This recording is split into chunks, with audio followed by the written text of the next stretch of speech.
This cover. Can you hear me if I don't use the mic? Yeah, that's fine. Okay. Just turn it off. This cover. There's a publication called Free Inquiry, and this brochure was sent to me by them, and I just excised a picture that they had in there and put a picture of myself standing in the Tremont neighborhood at the intersection of literary and professor. And recently there was this flap about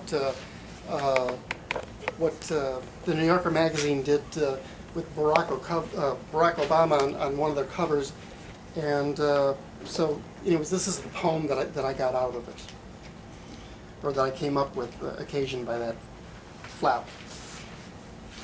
If cover art, oh bomb, a flap, what York will be all the news. Butt-nose noose is got noose. Frail irony stands swaying in its infirmity. How might some not mean what they would appear to say? Clueless naivete, uninitiated, intuits with what light, if levities awry, but serious matter to whom it may concern. Though some may get it, spun, it's turned on its head that on its head was turned. Like bias, play its games. Irony is supposed to be comprehended or not selectedly. Less sure-footed than a goat may satire be. As any step in it, discretion might say, shh, or with some aplomb be wry. Obvious may get more credit than it deserves. Uncanny twists surprise. What insight might be in eye askew. Oh, what sweet nuance hit the spot. As allegory may be confused with a crock, as impolitic anecdotes may sire riposte of bromides, and malaperts may find their non grata. Be careful what shovel you call a spade. Half wrong is not right, nor the left either. Be our man not a woman, but he's surely our dude, and we hope our readers their butts not sewed shut. Consider the source. It may pertain to intent. Hair of the dog that'd bite us, might it be vaccination? Don't pull this shit, etc.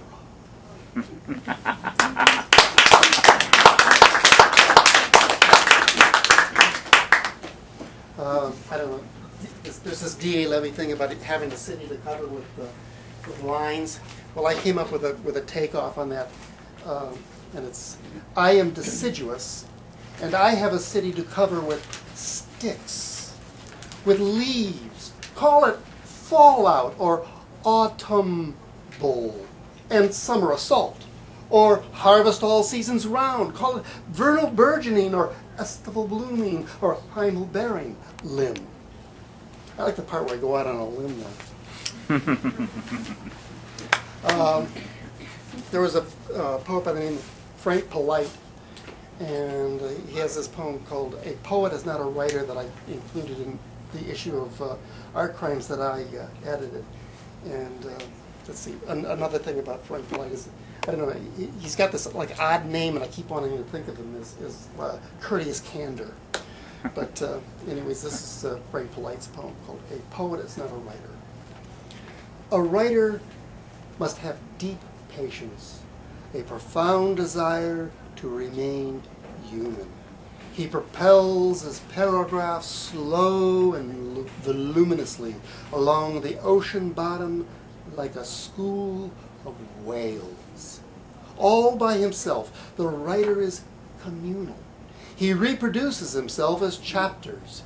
He gathers against the continental shelves his tribal relations, his wavering wives, his folio babies, plump and nursing.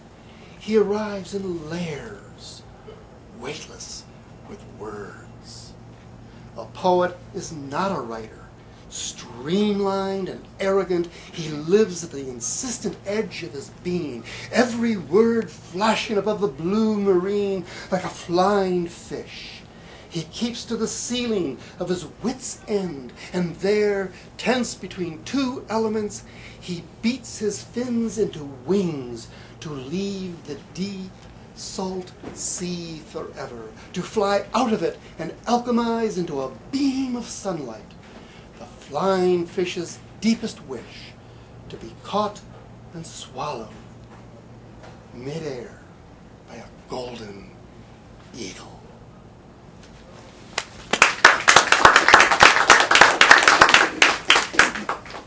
I have this poem called The Rabbit. It won second prize in one of the Hustler Street affairs, and this is the poem. I don't know. It seems like this is like one of those poems that I've memorized it, but it seems like when I do a poem from memory, people just scare the daylights out of me or something. So, anyways, I'll do this poem. But since I memorized it, maybe I'll be able to actually look up once in a while. I've actually considered doing a reading where I've wanted to like call myself a radio, and actually come out like in a box and be reading from inside of a box. But anyways, episodes voice themselves upon the memory, and like vignettes lie in blank time, an album of experience.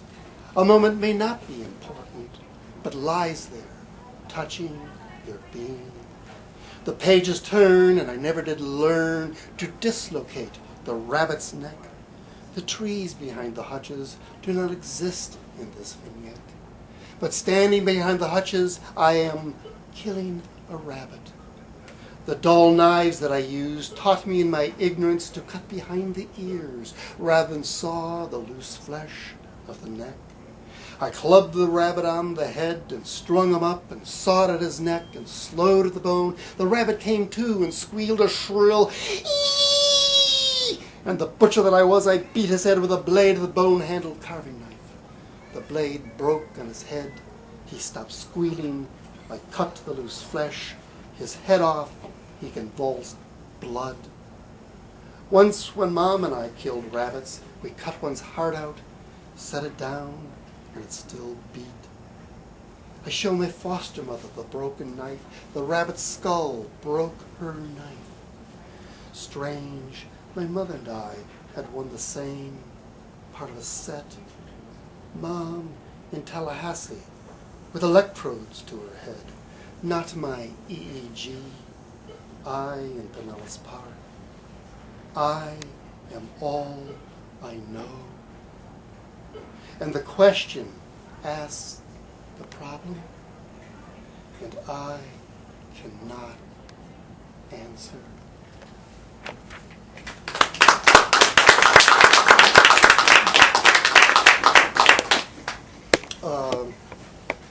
First five poems are, for whatever reason, put in sort of the chronological order of their composition. And this next poem is one called Hoofers on My Roof, and it was inspired by a time when I lived at 32nd and Lorraine in an apartment that had like 3 little children running over my head and a Pentecostal church down below. Around my brow beat dancers on ceilings, and at my feet lies God ponderous as a molasses. Ceilings or floors or ceilings, old bones and tamarines, rattlebrains and drumroll dong-da-ding. Hosanna, Hosanna, harangue, harangue. They're raising the devil, I'm climbing the walls. Hillbillies like hell, they're mountain goats. This is a zoo and I'm in a Zulu. I've done bananas, I'm shot by a sudden sound through the ceiling. The children like monkeys, I ape their clamor. We play ring around the rosy, I swing from limb to chandelier to arm. Their mother cries, my babies! So I beat their mummy with a bloody hand. She inquiringly says, you don't have any children, do you? I think better she popped off an ear of corn. In this case, immortality's condom was a pipe on my head. With bleeding ears I scream, I've lost my interest in sex. Hosanna, Hosanna, Merry Christmas and Happy Easter. The bunny has laid its egg. The chocolate wrap has been fashioned from diaper pails. I like dirt better than ammonia, and I no longer like cottage cheese. Back black, I'm hammer-driven from my belfry. I hit the street in a full moon and beat the concrete, raving in my craving. I mumble to passers-by, and they say, tell Tony, tell Tony. I beat my brow, mamma mia, mamma mia, mamma mia. I want to tell the architect. I want to tell the building inspector. I want to tell the city planners. I want to tell the PTA. I want to tell the council of churches. I want to tell the truth. I want to tell the future. They say, we won't be here then. Can't believe my ears. Nipping at the wheels, I go barking after a bus, and it kisses me off. I'm not here now. I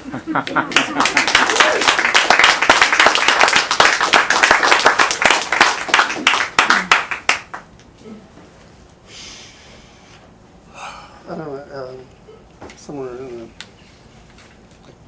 1976, met this girl, and she was like, it's like when you're a baby on the conveyor belt before the stork brings you to your mother, and they were like stamping what kind of woman I would like when I grew up into the brains of these little boy children, Well, like in 1976, I like met a girl that had that look, And so, like, I wrote like something like 17 poems, and this is like perhaps my favorite, which it has kind of gone through I've like tinkered with it, over the years, and this is the way it currently exists. It's called quote love unquote poem. Who murdered love? Time's repeated blows came first, and overuse finished the job. Love is the word. Love was a deity. Love means everything, or love means nothing, and love is dead. I can't love you. Love's a rug that every bastard has wiped his feet on. Love means everything, or love means nothing. I could love God, but God is dead, or deaf, or I am deaf and dumb. You are real. I can touch you. When I touch you, I feel. But what do we have but another four-letter word? What goes between maybe a linking verb, but there is no single word. Where is love? To say I love when I need to say I love. You are the word for my feelings where you're concerned. My heart, that beaten cymbal, cries incoherently. In touch, in touch, in touch.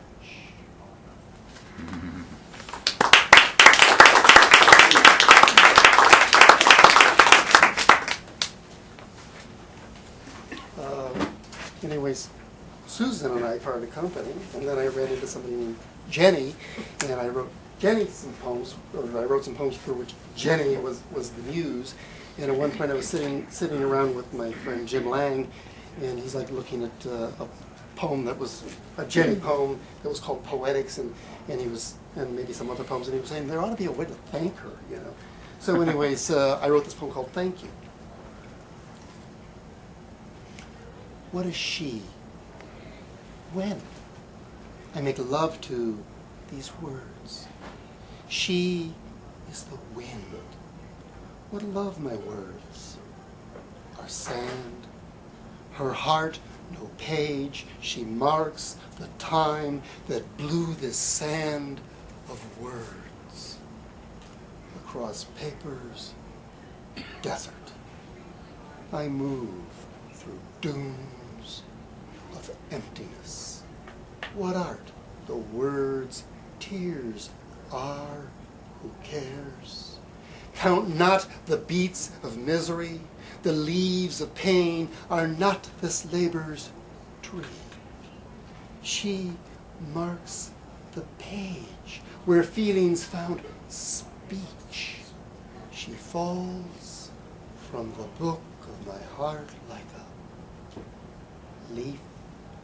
The bloom of love these words were, of the pressed flower of love. Love, love's declined. These words are the empty space she leaves behind.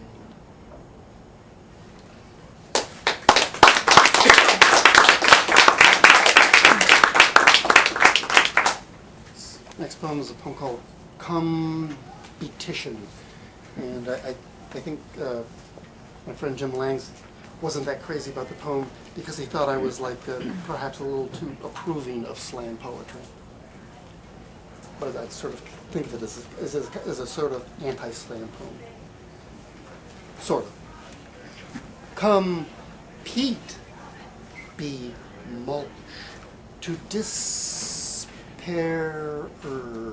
Word plays may be such closet art. Poetry slam, poetry slams. You can't outgun the ghetto blaster, and you can't beat estrus. Social issues butter the peanut gallery. Mankind loves a warm woman, and sisterhood shall genuflect. Fraternity shall fraternize. Cheering sections shall cheer. But if you have the truth, remember the world may not salute tit and other out-of-sight ideas.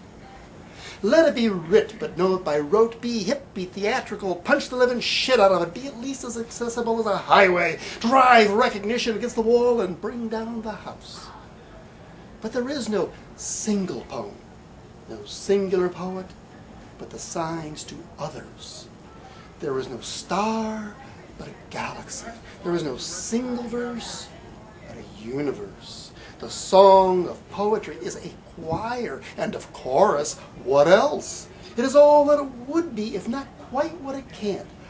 But, poets, be out of your closets. May your quills panache fly your poems from off their pages.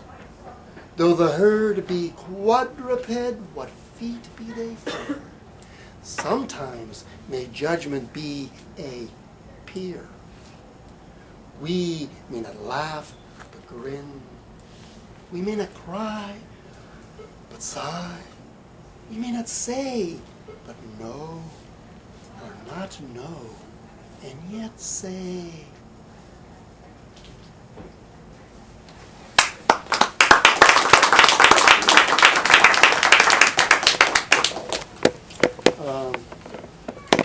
This is very, very, very, very, very famous poem by Dylan Thomas that I've attempted to do like a couple takeoffs, and one of the takeoff poems where I'm sort of taking off on the Dylan Thomas poem is a poem about my parents, and another takeoff that I did on the Dylan Thomas poem is a sort of a love poem.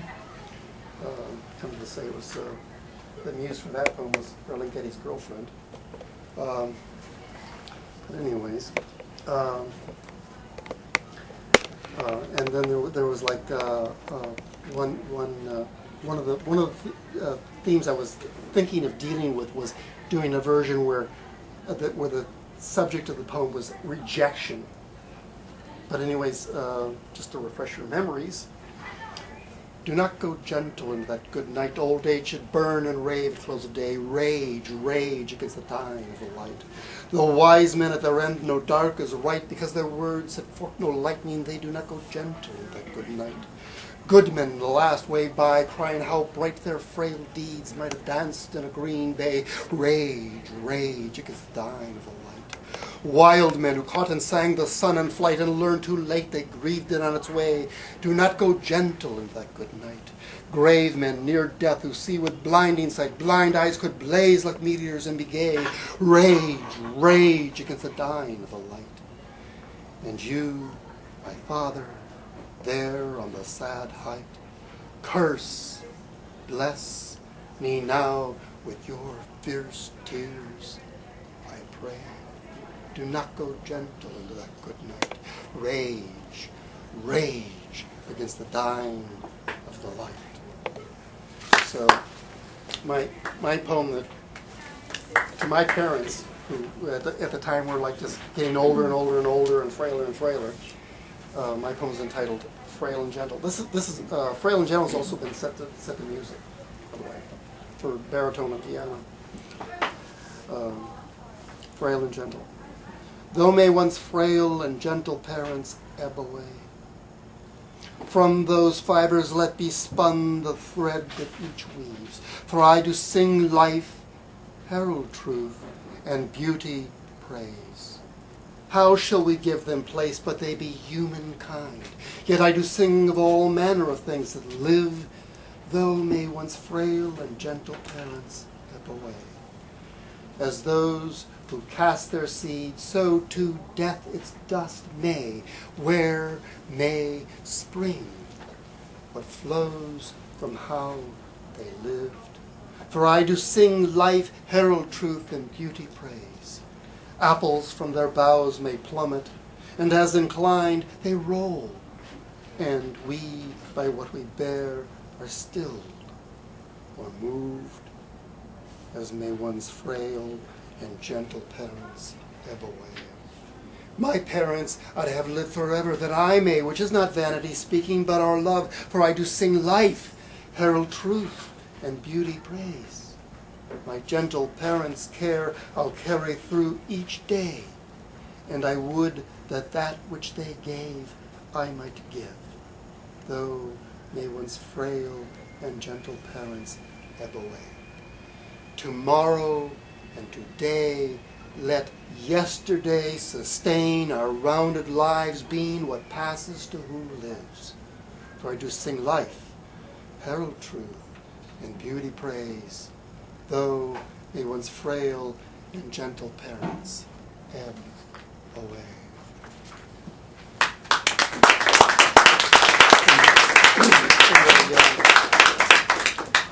The love poem is much more. It's like I was actually trying to take Dylan Thomas's poem and sort of turn it on its head without doing a parody of it. Yes, do go gently into love's good night. Still passions burn and crave at close of day. Rage, love gently by sweetness's candle light. What wisdom is it that love be not right, because what fork sends to their separate ways? No, love, go gentle into love's good night. What perfect mate waves love, crying how bright what sweet deeds might have been in a green bade? Gently by sweetness rages love's candle light. Wild nights in their heart's song do burn bright, grieving late love not to be far away. Oh, love, be with boldness in your good night. We graying souls long in our youth would right our shooting stars' blindness. May we love raise gently by sweetness rages love's candle light. And you, my lover, my depths, and what heights? I love, I dream, I rage, I write a prayer. No love, gently go into love's good night. Gently, by sweetness, rages love's candle light. And this time is moving on. I guess I'm going to have to skip a bunch of this stuff, but I'd like to. I have a poem called "I Am," and perhaps this poem kind of touches upon why I'd want to stick all this stuff in a folder and pass it out. I am. If I have not love, I long it. If I have it, it is my fix. Like what I cannot not write that captures me in its thrall, where I subsist upon the bread of blank pages, and the water become red wine that loosens tongues in soliloquies pen speaks. But the slow drip of words come hard, where barren pages seem retort. The phrases that escape taunt me, and all that I cannot get right. The words I love come back to me like reflections of who I am.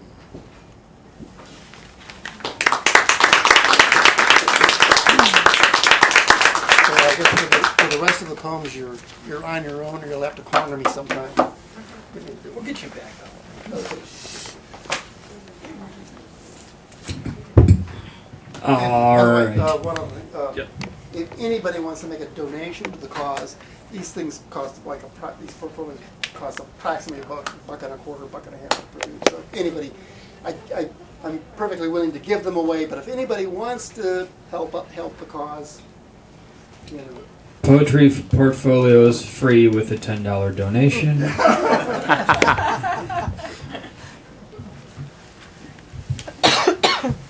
Those of you lingering in the back who need to get the art section, go ahead and walk on around. No worries. And there are some more chairs there if you're here for the poems. All right. Oh yeah, turn it off now. Thanks.